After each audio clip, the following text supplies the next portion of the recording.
तो power star Pawan Singh की movie का ट्रेलर भाई साहब आ चुका है। पावर स्टार मूवी का ट्रेलर आ चुका है। बहुत ही ज़बरदस्त और बहुत ही खतरनाक और क्या बवाल है भाई। हिला दिया भाई, हिला दिया।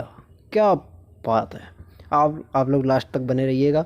इसके बारे में आप लोगों को डिटेल से बताऊंगा। और हमारे चैनल को सब्सक्राइब भी कर लेना, बेल आइकन दबा देना, कमेंट कर देना, क्योंकि आप लोगों को दिल खुश कर देंगे भाई, दिल खुश कर देगा आपका भाई। तो चलो चलते हैं, बात करते हैं। तो ये पावर स्टार मूवी का ट्रेलर आया है और इसके गाने भी रिलीज़ हो चुके हैं पहले ही। आप लोगों ने देखे भी होंगे कई गाने। और इसमें हीरोइन एक नहीं दो नहीं तीन तीन हीरोइन होने वाली हैं।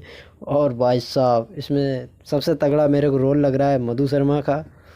और बवाल भाई, बवाल। और इसमें आरती न्यूज़ से लेके बहुत से छोटे मोटे क्रिएटरों को लेके इस मूवी को बनाया गया है। और क्या भाई साहब बवाल, क्या डायलॉग डिलीवरी, क्या गाने, क्या पवन सिंह के डायलॉग भाई, बवाल।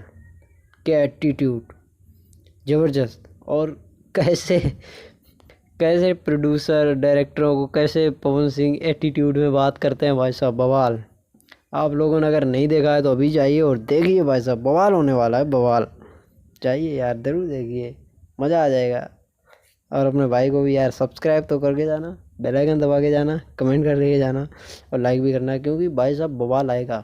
इसके बाद एक और न्यूज़ देंगे गाने